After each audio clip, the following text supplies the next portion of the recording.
Hello, everybody. Tarek Patel here from SB Live. Another episode. It's the CIF Southern Section sit down. We have CIF Assistant Commissioner Rich Shearer in the studio today, going into his 6th year in the office. We're going to talk competitive equity, a bunch of other things, of course, on topic. Rankings, we're going to talk playoff system, but I think today a lot of people want to learn about competitive equity, what it means, and how it impacts high school sports. Rich, thanks for joining us. Oh, my pleasure. Good to see you. So before we get into the nitty gritty, let's talk about your origin story a little bit. You know, how you got into administration, how you got into athletics here for high school, and maybe even how you got into the CIF office. So, proud UC Riverside grad once upon a time, and got my start around sports there, working in, running sports programs for the recreation department and those kind of things. My mother's an educator, got a teaching credential, and got started in the business. High school basketball player, loved basketball, became a teacher and a high school basketball coach, and had the opportunity to become an athletic director, which I served as an athletic director for 20 years, or an administrator later on in charge of athletics before coming to the Southern Section office. So about 30 years of education-based athletics in public high schools in the Inland Empire, and raised my family in Moreno Valley and have 3 boys that are all high school sports athletes, and grown up now and came down here. Been down here 6 years, and it's been a pleasure to work for the Southern Section office and administrate the sports of football and wrestling and baseball. I gotta ask, what kind of basketball player were you, man? Let's talk about your game a little bit. Come on, I'm a lifelong Lakers fan. In the '80s, Rambus glasses, a little tape, bang into everything, crash into anything. What are you gonna do?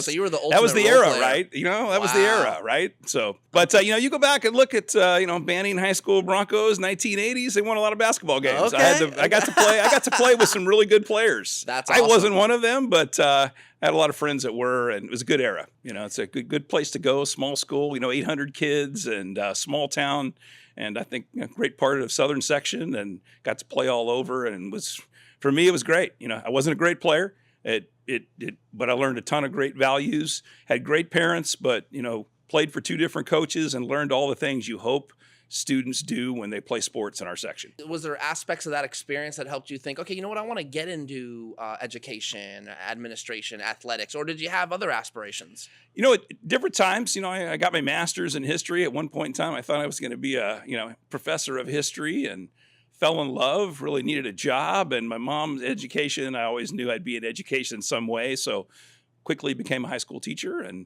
I love basketball, and was high school basketball coach for a while. I did 6 years at Norte Vista, and then, like I said, got going in administration and athletic directing, and I loved that. And my impact on students on my campus across all sports, and also the ability to just build relationship with and help grow the adults that were in charge of our students, and kind of mold them and keep us on principles that I think make this special. I think education-based sports it's just special. There are things you learn there that are lifelong skills for young women and young men, and I've believed in that for almost 36 years now, and have been happy to serve doing that.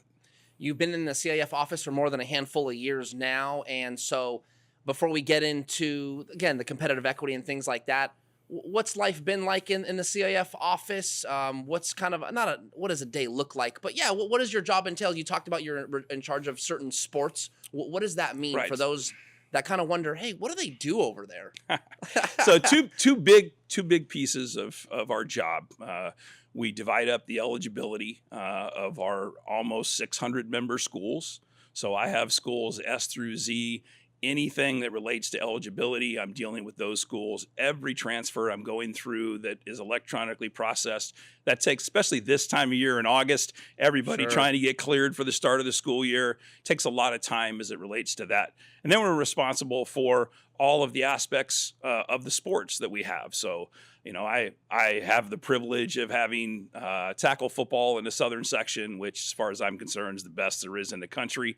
I've got to be that guy for 6 years, and I'm proud of it. And it's a lot of work, all the parts that go into, designing the playoffs, building the playoffs, figuring out who's in leagues, those kinds of things. Venues, just like last year, had an opportunity. Timing worked out right. Coliseum didn't have a game, got a place to play. Those kind of things would fall in my responsibility. eligibility, and then we each have sports in each season that we're responsible for. And then when you're in a groove, there's always something that comes up. We deal with if there happens to be, unfortunately, maybe some athletic pre-enrollment contact or things that do with athletes in our sport, even if it's not on my caseload. If it was a wrestler, for example, I would be the person that would do the legwork on that and make a recommendation to the commissioner based on what we find out. Eligibility wise, I always feel like there's scenarios that coaches, I get reached out. Hey, Tarek, like I know the rules. Like, man, I just bust people that aren't following them. No, I'm kidding. But athletes that are out of, this came to me. Athletes that are out of sport for 365 days, are they varsity eligible right away? Yeah, so non-participation transfer is one of the categories. And so what we do is if they enroll at your school on September 5th, we look backwards 12 months. And if they haven't done anything for 12 months, then they're going to be a non-participation athlete. So that's the way that the bylaw reads. What about if they play lower level? So that's one of the things that's kind of has that changed? Bad info, I think, that's out there all the time. It's just participation at any level in any number of games. There you go. And it's been that way for so long, but it's one of those myths Okay. that just persists, Sure. right? Yes, yes. I think we had a little window of time where if you were a freshman, you got one free transfer. It lasted only a few years. And I think that's been a long time. And I think maybe it's just one of those things that has stuck with it that's out there, but it doesn't matter. It's participation at any level. Okay, thank you. I think that's the biggest part of having you on today is the misconceptions. Just, Right. Hey, let's set the record straight. And I think a lot of people are under the impression, okay, non-participation, but if they don't play varsity, Right. they're going to be eligible. That's not the case. No, it's just participation at any level. Just wanted to nip that on the bud real quick. Okay, let's get into competitive equity. I think there's layers to it, and I'll just start by just asking you, what is competitive equity? So, one of my mentors in this business, our former commissioner, true legend, Hall of Famer, Rob Wygod, of the many things that he has accomplished in his tenure before retiring in our section, probably the top of that is the implementation of the competitive equity playoff philosophy and system, and then the continued evolution of it in our time to where we have arrived now. And essentially what competitive equity is that you find ways for teams to compete with each other that are similar in a competitive nature. And before that, there are lots of different ways playoffs have been done. That's one of our long history of things. We're a leader nationally with that. We were a leader in the state when we rolled it out. We've presented the National Federation of High Schools together on how we're doing things. You can see the influence on it in areas in our section where we have whole areas now that are designing leagues around competitive equity and the influence of it. But essentially at its core, it's finding experiences for kids where they're competing with schools that are in a similar place that particular year, because that's what we're about. We're about experiences for kids. And if we're having systems where there's mismatches and that nobody wants to see or is not good for anyone, that's what this attempts to reduce and to have as little of as possible. And so, we started back, I think back 2016 is when it occurred, when it rolled out in football. And if you remember, we had from 2016 to 2019, football went to schools were put in divisions individually, no longer by a league or those kind of things. But they were done on the previous 2 years' data. And then in my tenure in the office in the spring of 2020, our leagues voted 76-4 to move to football using the current year, which kind of has given us 3 years of work to look at. And then last year, our schools voted 79-8 in leagues to move all of our team sports to current year models. And now that's a responsibility of us.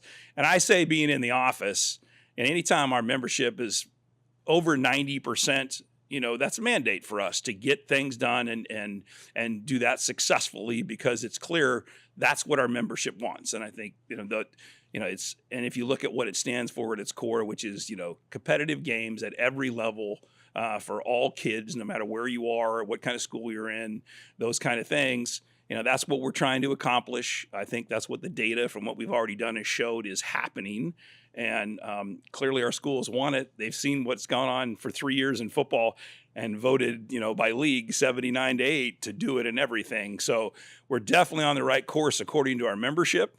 And, I credit, the creativeness of Rob Wygod to kind of scrap maybe some old things to get us to a place where this is what we do now. Thank you for that explanation. And once again, it just goes to show the viewer or anybody out there to know that this isn't something the CIF just wakes up in the morning, oh, you know what, let me just mess this whole thing up. It is the membered leagues that vote on this, and obviously just the numbers you just explained, I mean, it is not even close. No. This is what they want. Right. And now it's the CIF job to implement that to the best of its ability. And no system is perfect, right? I mean, there's going to be times when it doesn't look so great. Can you talk about, not necessarily particular scenarios, but what that looks like in the CIF office when something that is designed to go a certain way, oh man, well, here's one outlier, because that does happen, I would say, every year. There's always outliers. I think every system has them, so you're going to accept. I would argue with what we've seen in football, in 11-man for the last 3 years and 8-man for the last 2, that there's a lot less of them than there used to be in the old system for a wide variety of reasons. When you use the current year, you're able to capture a snapshot. There are things you would never control in any system. A basketball team that has a great year gets to game 26 and loses their best player to a broken ankle or something. The data is going to have them as a result some of the year higher than they normally would be. But that's natural to what goes on anyway. You could have a team in a playoffs that loses their quarterback in the first round and they're not what their data suggests. Yeah. There's no way around that. That's the reality of it. But I think the other thing is schools learn to adapt to the system and grow accordingly.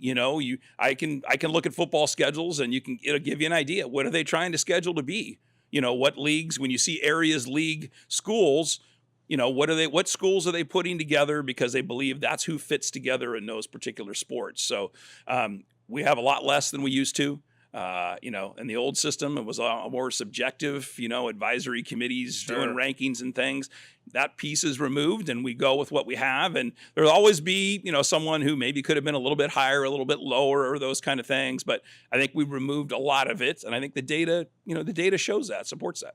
If I'm not mistaken, you talk about areas re-leaguing. I think Orange County just did it. They have the Alpha League and the Bravo League, and it kind of just goes on. Ventura County just did the same thing. Yep. They've got the Conejo Coast League. So they've kind of put, and the way I like, it's almost like your weight class. I mean, that's the best way to put it. This is where you should be competing for your league title. Yep. And I now that you've said it, it dawns on me that, some areas are re-leaguing. And without a doubt, it's grown and gained great momentum. And I think that they see some of the things that have gone on in our playoffs based on competitive equity. And then they've also looked around our section. We've had some areas that have had conferences for a while. The Century Conference was 8 teams, Villa Park and El Dorado and those schools. That's an Orange County group, the Coast View in Orange County, out in the Inland Empire. We had a Rain Cross Conference, a large conference. Now we see areas going entirely to conferences. Orange County, they conferenced the entire county in football, but then they also did it in almost every other sport. About 80% of their schools are also in 15-team conferences with 3 5s, where each sport you compete where you belong and kids get a good experience and have competitive games. And I think that's good for the environment. When it's a competitive game, it's a good thing for kids and a good experience for them. Without a doubt, our schools are continuing to do it and it's continuing to grow. And you can see it in our different areas. Some do it just for football, some do it for all sports, but absolutely it's growing. There's so many complaints out there that the system's not working, yet you're bringing up in mere 7 minutes here all the indicators that the schools are in, that they do like competitive equity in such a way that they're re-leaguing and creating the conferences in a different way. So everything looks like everyone really actually likes the system. Would you agree with that? Definitely. I mean, that's what we're seeing, the trend that schools, our member schools, want a playoffs, and now they're wanting regular seasons to reflect, trying to find ways with schools that that they can compete with. Some areas are locked. Some areas that are small. If you're out in the low desert, maybe some of our high desert areas, you're limited geographically to how many schools you can include to completely distribute, competitiveness. But other than those areas, absolutely, that our schools have embraced it and made changes to what they're doing to reflect that. Can you talk about competitive equity and the hoops? Because then there is the open division and the committee, which, if I'm not mistaken, that's a committee. That's, hey, we're gonna pick the X amount of teams. It's been 8 for however many years. So that seems to be like a hybrid model, or is that a misconception as well? So I would say that the open divisions in the past that have been chosen by committees, advisory committees, or an open division committee, actually were before we were able to change the entire sport to a competitive equity model used the current year. The reality is the success of open divisions in the old system was they were using the current year to pick the teams that belonged. Now the entire sport is on the current year. And so there won't be a subjective nature of that. We'll have rankings to tell us who goes in the top, as we've experienced in football, right, for the last 3 years. These are the teams that are at the top. It's not a committee that's going to say this one belongs. So we'll have our rankings. We'll have them from the current year, and we won't need to do those things because we had old data in the past. So some of those things are absolutely changes. I think the role of the committees now will change a little bit to just determine, when looking at the rankings we have, what's the correct number. Right, where should the line go, right? You know what, does the open division this year make sense at 8? Does it make sense at 12 based on where the rankings are? I think that will be the new role, not trying to figure out which teams to pick and move up. It's where does it effectively belong? And that will be the role, and the advisory committees will make as it relates to those. But because the whole sport's moved to the current year, we don't have to worry about that piece anymore. So just to be clear, no more open division, just for basketball in this case, no more open division committee to select the open division teams. However, an open division committee will help to decide how many teams. Is that a fair, where to draw that line? Like you said, maybe it's 10, maybe it's 8, maybe it's 12, maybe it's 16. I got to be careful with, I'm not the basketball administrator. I don't want to put words in, my friend Jerry DeVavis's mouth here. But yeah, that's the idea in our sports is what the committees will determine is where help us, provide some advice as to maybe where to draw the line. But the rankings are going to be the rankings. We're going to know what they are and which teams would go there. And so their role is going to change essentially from what they've done in the past. Can you talk about, as the CIF office, and I think, again, most of this information is great for people out there that follow high school sports with a fandom. They want to know, hey, how does that work? So as much as you can share, calpreps.com has been the computer system and the ranking system for high school football in Southern California as it pertains to CIF Southern Section. How does that partnership come about? Does CIF say, hey, we're looking for a system? Does CalPreps come forward and go, hey, we think we can help you? As much as you can share on something like that. Yeah, I mean, there's no any official partnership with CalPreps. What Ned Freeman has is a well-respected nationally ranking system that's proprietary to them. And what they do have is the confidence of football coaches in the CIF Southern Section to say, Rich, we have confidence. If we use those, they're going to give us great playoff divisions. And so, Eric Maddie, who collects a lot of the data for them, is, we may communicate to make sure that, what I have is, if he's got something different, to make sure the data is accurate. But we're just fortunate enough. We use it. It's a great product. And, I'm thrilled with what they put out, and we're fortunate enough to get to use what they produce. I see. That's the way that it works. Our coaches have great confidence in that. And, he's being used nationally, and it's used when we're putting together regional games in our state. It's being used in other states for their playoffs, which that just speaks to the product that they have. Okay, yeah, more information that I think most people didn't know. It's pretty much, it kind of lives and breathes on its own, and CIF just uses it. Absolutely. Is that a fair way to? Yeah, absolutely. That's awesome. When you get into those meetings, I know the committees, they involve other high school coaches when you're in those meetings and you're talking about things of this nature. What are those meetings like? I'd imagine, high school football coaches can get fired up. I don't think that's not something that's rare. What are those meetings like? Can they get a little fiery? Is everyone pretty much on the same page? Can you talk to us about that? Yeah, we cover, advisory committees, as it relates to competitive equity. We're going to talk about which ranking systems that are out there will best fit the sport that advisory committee is responsible for and provides advice on it. Anytime you have head coaches of programs throughout our section, there's going to be different opinions as to, things. But we have bylaws that drive a lot of that. Sometimes, just reminders of, how do we arrive at some of the decisions we make? How are there this many divisions in this particular sport?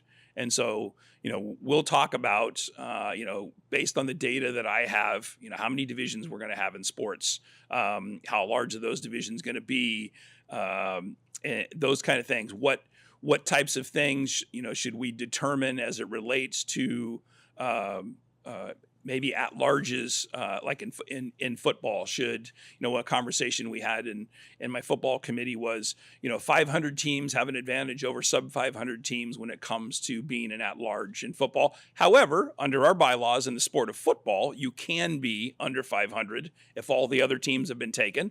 And so a conversation should be, should we put any other specifics on that? And the answer is no. Whatever the ranking is, doesn't matter if they're 2-8 or 4-6, whoever has the higher ranking in a group, we take them. And because it wouldn't matter if they were over 500 the same way. Those are the kind of discussions we have in the committee. And of course, different opinions. Of course. As when you have we go back to, you have a section that's 8 counties large and almost 600 schools. Different coaches, different schools have different needs, different demands. And so you're always going to, that's what makes us great.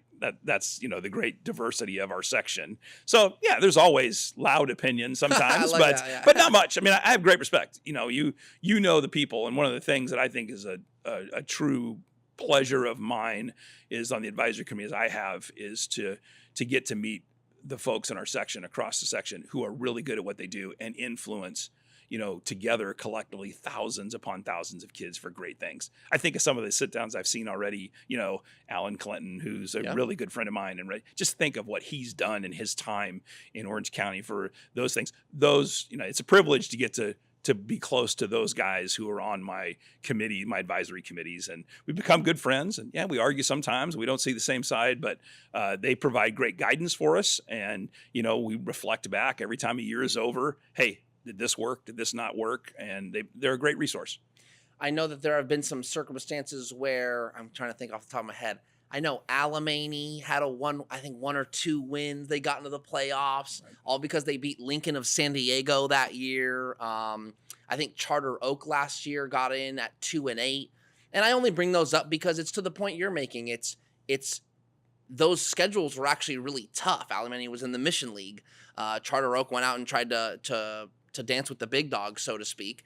And I just want to kind of ask you, scheduling a tough schedule will increase your ranking. Is that not part of the algorithm, or is that a misconception as well? So, again, I'm not, absolutely. The more difficult your schedule is, the more your ranking could be higher. But I think you have to understand that our playoffs in general, governed by our bylaws in every sport, are generally somewhere between 85% and 90% automatic qualifiers. Of course. So the most important piece of any of this is you need to be an automatic qualifier in your league. League play is always has been the most valuable part of what goes on to participate in the Southern Section playoffs. And like I said, 85, 90% of our teams are automatic qualifiers. The rest, 10% of whatever the field is. So if it's a 32 team bracket, 3 teams, 4 teams will be at larges. And you're at the mercy in that sense. If you're an at large, there's no guarantee you're getting in anywhere. You're going to be where your ranking puts you in that particular group. And some years, in the case of a Charter Oak last year, in football where you had to be 500 first, they were fortunate enough that there wasn't 500 teams basically. but you don't control that. It worked out, and Dom's a great coach, and those kids were playing better at the end of the year, and they won a couple of games. I think they lost in a championship game, but they clearly that's where they fit, and they were fortunate enough to get in. No guarantees as an at-large. Sometimes we have situations where might be 6 pretty good teams for 3 spots.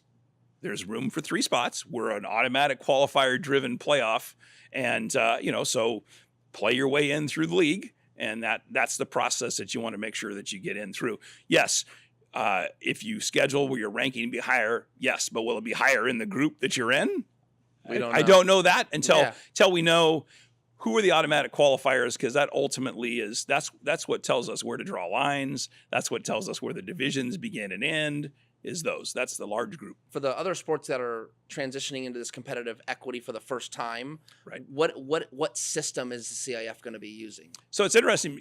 We've actually been using rankings in some of our sports under the old system. So my colleague Christine Pally, Assistant Commissioner, she's got water polo. She has been using Massey for several years, but what they've been using the previous 2 years' data. She'll transition to using the current year data. And her advisory committee and they're very comfortable with that system. They're not actually changing systems; they're just changing the data and going to use better data.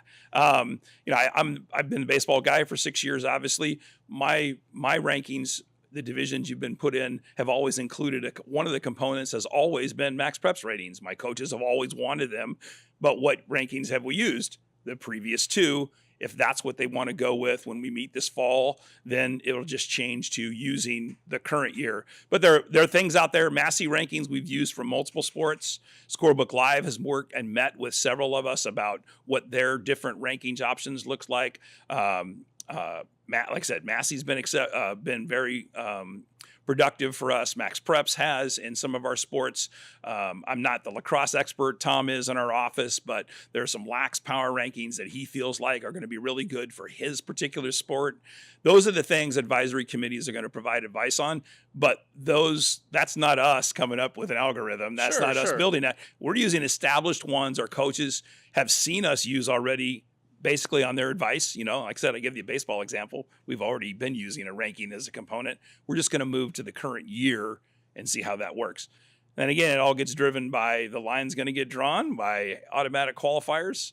Baseball as an example had 8 divisions, right? You were out there hanging out in Elsinore for 8 games with me. So, if the number, just to pick a random number, 240 automatic qualifiers is the way it works out. I got 8 divisions.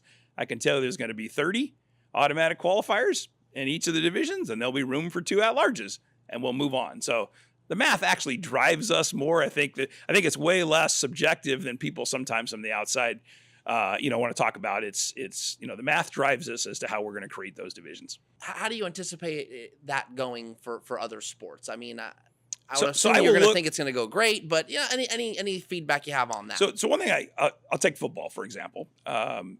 So 2023 season last year, the average margin difference was a little below 2 scores in the first round. Okay. It was over 21 in 2019, the old system.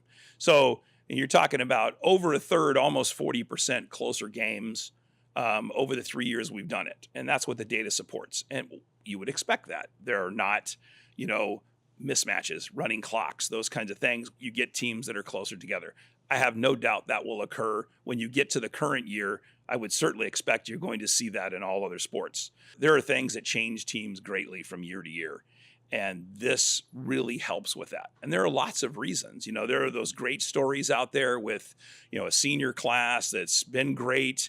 16 of 22 football players graduates, or 7 of the top 8 basketball players do, or, the entire infield, or whatever it may be. And then in the old system, whoever's left, whatever kids were left would be in divisions that those kids put them in. And so teams change. We open new schools. I'm an Inland Empire guy. I think we opened a new school once a year for a decade out there. And you don't know how they're going to, how are they going to be? We don't know. We don't have a place to put them on the past. And then what schools did they affect when schools got smaller and boundaries changed? And these, using the current year addresses all those kinds of things. Or talked about, transfer world, coaches change, kids move around, Jerry with basketball. one or two Right. kids can completely Definitely for change what a hoops. kid is, what a school is in terms of competitiveness, whether it to the upside, to the downside. You don't have to wait. You're not going to be using data that's incorrect for them, and they'll be placed. If you just look back at, as close as you are, and what a great fan and supporter of what we do you are. Look at those football divisions the last few years, and like 2 and 3 and 4. They're crazy. Like each game Very is competitive. They're overtime games. They're For sure. 3-point games, and I that's going to translate across the sports, and we'll have. Schools will adapt where they go, and schools change for a variety of reasons. We have different areas with declining enrollments, neighborhoods that age, and schools that maybe had 2,000 kids or maybe have 1,200 now or 1,100 now. Coaches change. School districts are able to support their programs in different ways depending on how's their tax base change, how's their enrollment change. All those things factor into how competitive you're going to be, and this does the best job we can do right now of getting like schools together to do that. I wanted to touch on a little more and maybe give the floor to you a little bit while we're on air here in regard to the CIF office. Maybe any other misconceptions or things that you feel like people don't quite understand as they should, that you might want to set the record straight on, whether it be transfers, more competitive equity, anything that maybe you can think of. I don't know all the myths that are out there, Sure. or maybe, but I'll just, I'll speak, I think, on behalf of my colleagues and I, one of the things is our favorite parts of our day is interactions with our member schools. Talking about a lot of experience in athletic administration that's in our office, now a lot of experience in the Southern Section office. We're in the midst of doing eligibility workshops. My colleagues were up in the high desert meeting with athletic director today, going over the new rules for the year. One, that's a pleasure for us. And, I credit that Rob Wygod being so connected to our membership and continuing now under Commissioner West. And we look forward to those interactions, finding, what's the best eligibility available for a particular student? What's the best way to maybe be able to do this on your campus? What's a way to deal with this academic eligibility? We enjoy those conversations. We're a membership organization, and we like to serve our membership. We don't want you to see the 562 pop up on your phone and be like, oh no, what are they calling me for? Right? Like, that's not what we want. Those are the highlights of our day. And I think the other thing that about us is we serve all of our member schools, and we see, we enjoy seeing student experiences at all levels, which is part of why, what we've been talking about today. The competitive equity works when you go to a game. It's a Division 11 game with a school that hasn't been in a final in 37 years, and it's tied with 8 minutes to go in the fourth quarter of whatever the sport happens to be. Those are the things we love. Those are the things we want to have kids experience and duplicate, because our young men and women, they're all going to be parents and hopefully high school coaches and hopefully officials. We need them in the sports Okay. that they play, and those are the things that in the office that we're rooting for, and we want to hear what schools have to say. We're driven by what they bring us and they pass and they want from our bylaws, and we look forward to serving them, and our job's to implement what they give us to do, and we work hard at it. We had mentioned it earlier in the show. As we start to wrap up a little here, you're in your 6th year in the CIF office. Sounds like you're having fun. Really appreciate your energy on the show. What's next for Rich Shearer? Is there something, that in particular that you're looking forward to maybe this year or in the coming years? I've had some great experiences in my office. I consider myself fortunate to come down and have the responsibilities that I have. I sit in an office that my good friend Glenn Martinez sat in before me, and my school happened to be really good in football and wrestling, and I got to go Glenn really well. It's an honor to kind of carry on for Glenn in the same place. That really is I enjoy that. Rob had it before him, and these are guys that are close to me. I think I've got the best job in the office. As I go back to saying, it doesn't get better. And think of the sports that I have, Tarek, which is I got football in the Southern Section. Really? Okay. It's the best there is, from the top and then from the depth of how many teams we have participate. No different, 8, 11, it's fantastic. Wrestling, the Central Section can kind of think what they want, but here's the reality. we're the leader in women's wrestling in the country with all that we put on, and our teams are just fantastic on the guys' side, and we're as good as there is. And I'm fortunate to administrate that. And then I finished in the spring with baseball, high school baseball in Southern California. Yeah, are you kidding me? Hotbed. I mean, what a joy. We're there together watching Harvard Westlake and Corona Saturday night in front of somewhere over 3,000 people. And it's amazing that what we get to see, but it was 8 games of great baseball and competitiveness at every level. So I've got a really good gig. I enjoy it. I think if you talk to me, you kind of know it. Kind of comes out of me. And I got the job I wanted when I came to the office. I'm happy to do it. And I've gotten great mentorship along the line. And it's a lot of fun and great experiences. Sometimes we catch a break and a Rose Bowl or a Coliseum's open or something. Great venue, and sometimes we don't, and that's okay. We do our best to create those experiences as we can for kids. Rich Shearer, thanks for coming on. Really, really appreciate the time. As you can tell, the energy he has for high school athletics, for the CIF Southern Section office. Really, really appreciate your time. My pleasure. Thank you. That'll do it for us. Tariq Patel here from SB Live. Another episode of CIF Southern Section Sit Down now finished. At scorebooklive.com, all the high school sports information, news, standings, scores, rankings. You can check it out there. And, of course, all the content on si.com/highschoolsports. Thanks for watching.